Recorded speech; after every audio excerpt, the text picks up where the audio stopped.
कुसुम जी, जिस तरह से आदरणीय प्रधानमंत्री नरेंद्र मोदी जी ने आह्वान किया 17 मई के लिए कि हो सकता है कहीं ना कहीं थोड़ा बहुत लॉकडाउन खोला जाए, इससे जनता में कितना प्रभाव पड़ेगा? जो आज की डेट में जो कोरोना महामारी फैल चुकी है, कम होगी लॉकडाउन खुलने से या ज्यादा होगी? आप पार्षद हैं 50E की वार्ड की, तो क्या कहना है आपका? देखिए, मुझे ऐसा लगता है कि जहां पर ग्रीन जोन है, वहां तो हम लोग ढील दे सकते हैं, लेकिन जो क्षेत्र रेड जोन में आ रहा है तो उसमें तो खतरा बढ़ेगा। अगर वहां हम लॉकडाउन खोलते हैं तो वहां तो खतरा और ज्यादा बढ़ने वाला है। जिस तरीके से दिल्ली सरकार ने शराब के ठेके खोल दिए हैं या पानी की लंबी लंबी लाइनें लग रही हैं, वो पहले ही खतरा बनी हुई है दिल्ली के लिए। दिल्ली जैसे शहर में जहाँ पे बहुत कंजेस्टेड इलाका है, जनसंख्या ज्यादा है, क्षेत्रफल कम है, तो वहां तो ये लॉकडाउन बहुत खतरे की घंटी हो जाएगी अगर खोल दिया गया तो। जिस तरह से बात करी जाए आपके वार्ड की, जी, बाबरपुर विधानसभा में प्रथम वार्ड आपका आता है, जहां पे आप सुचारू रूप से कार्यकर्ताओं के लिए भी और जिन लोगों ने आपको प्रतिनिधि चुना है, जनता ने प्रतिनिधि आपको चुना है, उनकी भी लगातार सैनिटाइज वगैरह है और जगह जगह सफाई का जो अभियान चला हुआ है। अभी आपने कुछ दिन पहले उन लोगों का भी स्वागत किया जो सफाई कर्मचारी हैं, उन लोगों का भी फूल माला से स्वागत किया।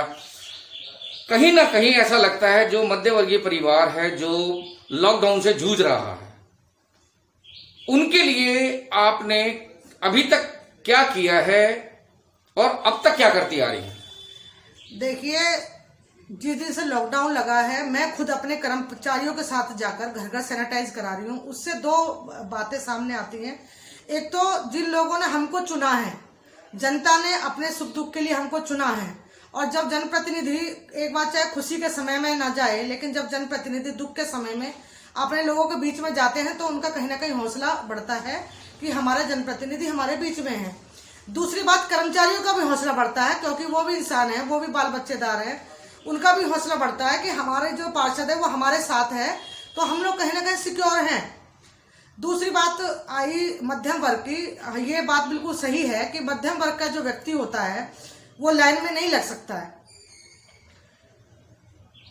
वो राशन की लाइन में नहीं लग सकता है। तो उसके लिए क्या है, उसमें हम लोगों ने, मैंने अपने जितने भी मेरे वार्ड के अंदर जितने भी मेरे जानकार थे या जानकारों को भी मैंने बोला कि अगर आपको कहीं ऐसा लगता है कि कोई मध्यम वर्ग का परिवार है जिसको राशन की जरूरत है और वो खुल के हमसे नहीं बोल सकता है या शर्म के कारण या कुछ भी, तो हम चुपचाप उसके घर राशन भिजवा दें। कोई फोटो हमको नहीं खिंचाना है, कोई किसी को हमको बताना नहीं है। ऐसे ही कम से नाना करते करते 100-150 ऐसे परिवार थे जिनको मैंने चुपचाप उनके घर पे राशन भिजवाया है। आज तक ना किसी को पता है, ना आगे किसी को इस बात की पता चलेगी, क्योंकि हमको उनका सम्मान भी बचाना है। खाली राशन दे के हमको फोटो खिंचाना जरूरी नहीं है।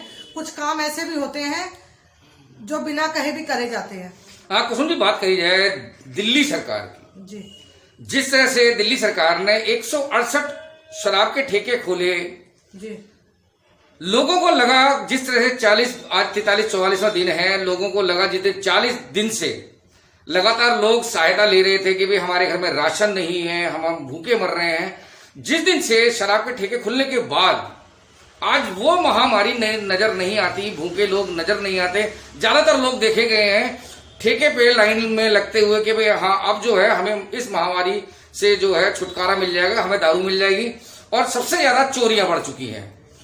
क्या लगता है आपको? देखिए, मैं आपको एक बात बताना चाहती हूँ कि घर में अगर 4 व्यक्ति हैं और एक व्यक्ति शराब पी रहा है तो बाकी चारों का तो कोई दोष नहीं है ना, उनको तो राशन चाहिए ही ना, वो तो पेट भरेंगे ही कहीं ना कहीं अपना।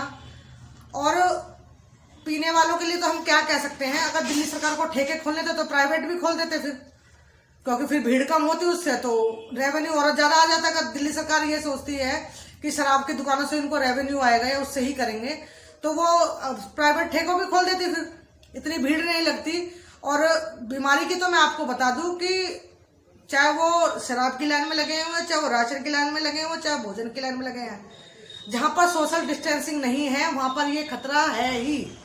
उस खतरे को आप अनदेखा नहीं कर सकते हो। जिस तरह से मोदी जी ने कहा है कि भाई 17 मई को जी, लॉकडाउन में राहत मिलेगी, जी, क्या ये सही है या गलत है? देखिए, राहत मुख्य हमेशा ही मोदी जी ने जो भी निर्णय लिया है वो सभी पूरे देश के मुख्यमंत्रियों से मिलकर ही निर्णय लिया है। उनके सुझाव पर ही कोई निर्णय लिया गया है। मोदी जी ने कभी व्यक्तिगत निर्णय नहीं लिया। अब मैं अगर ये बताती हूँ कि मेरे घर की यह व्यवस्था है तो मोदी जी उसी पर तो निर्णय लेंगे। अब मुख्यमंत्रियों ने बताया कि जी हमारे राज्य में ये हो रहा है, तो मोदी जी ने उनके ऊपर निर्णय छोड़ दिया कि आप ऐसा करिए, आपको अगर अच्छा लगता है तो आप खोलिए, नहीं लगता तो मत खोलिए। तो कहीं ना कहीं ये निर्णय तो राज्य सरकार को ही लेना पड़ेगा कि हमारे दिल्ली कितनी सुरक्षित है या उत्तर प्रदेश कितना सुरक्षित है, लॉकडाउन खोलना चाहिए नहीं खोलना चाहिए, अगर खोलना चाहिए तो किन इलाकों में खोलना चाहिए। कुसुम जी, दिल्ली की राजनीति में क्या फर्क पड़ेगा लॉकडाउन खुलने के बाद? देखिए, राजनीति अभी मुझे नहीं लगता कि यहाँ पर राजनीति वाला कोई विषय है भाई साहब। राजनीति वाला कोई विषय नहीं है, क्योंकि जिस महामारी से पूरा विश्व जूझ रहा है वहां पे राजनीति अभी बहुत दूर है। वहां पे कोई राजनीति वाली बात नहीं है। मैडम, भाजपा की पार्षद हैं आप, उधर देखा जाए अगर गोपाल राय जी की बात करिए, आम आदमी पार्टी के हैं, वो कहीं नजर नहीं आते, तो राजनीति तो हो रही है एक तरह से। नहीं, इसको आप, मेरी नजरों में राजनीति नहीं है, लेकिन हम जनप्रतिनिधि हैं।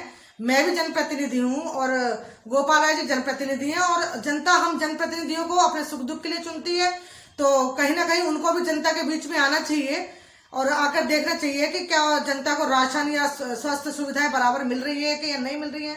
एमसीडी मैं पार्षद होने के नाते मेरा जो निगम का जो मेरा कार्य है या मेरा अपना जो व्यक्तिगत भी मेरा अपना जो मेरी सोच है कि मैं अपने लोगों के बीच में रहूं, उनके सुख दुख में खड़ी रहूं, तो कहीं ना कहीं ये बात गोपाल राय जी को सोचनी चाहिए। इसमें कोई राजनीति नहीं है, ये बिल्कुल स्पष्ट बात है कि जिस तरह से कहा जा रहा है कि भाई आप भाजपा की पार्षद हैं और मैं आम आदमी पार्टी का विधायक हूं, मैं आपकी नहीं सुनूंगा, मेरे पार्षद आम आदमी पार्टी के सबसे ज्यादा मैं उनकी सुन रहा हूं। हाँ, ये तो है। मैं ये कहती हूँ कि उनके लिए सब पार्षद बराबर थे। अगर उनको टोकन मुझे भी देने चाहिए थे, मुझे नहीं दिए उन्होंने टोकन। जबकि अगर वो बाबरपुर विधानसभा की बात करें तो हम चारों ही पार्षदों को उनको टोकन देना चाहिए, क्योंकि विधायक या सांसद से पहले लोगों की जो पकड़ होती है और निगम पार्षद तक होती है, लेकिन उन्होंने सिर्फ अपने अपने लोगों को ही दिया है और उन्होंने सैनिटाइज भी कराया, तो अपने अपने कार्यकर्ताओं को सौंपी है गाड़ी, अपने अपने कार्यकर्ताओं ने अपने अपने घर के आगे कराई है। लेकिन मैंने अपने एक एक घर, क्योंकि पूरा वार्ड को मैं अपना परिवार समझती हूँ, उनका सुख दुख मेरा सुख दुख है, इसलिए मैंने एक एक घर को सैनिटाइज कराया है। मैं यहाँ रहती हूँ, लोगों के बीच में रहती हूँ, मैं बाबरपुर की बेटी हूँ, पार्षद बाद में हूँ मैं, लेकिन इस गांव की बेटी हूँ, इस बाबरपुर की बेटी हूँ। इसी नाते पूरा वार्ड मेरा परिवार है, इसकी सुरक्षा, इसकी देखभाल मेरी नैतिक जिम्मेदारी भी है और मेरा धर्म भी है।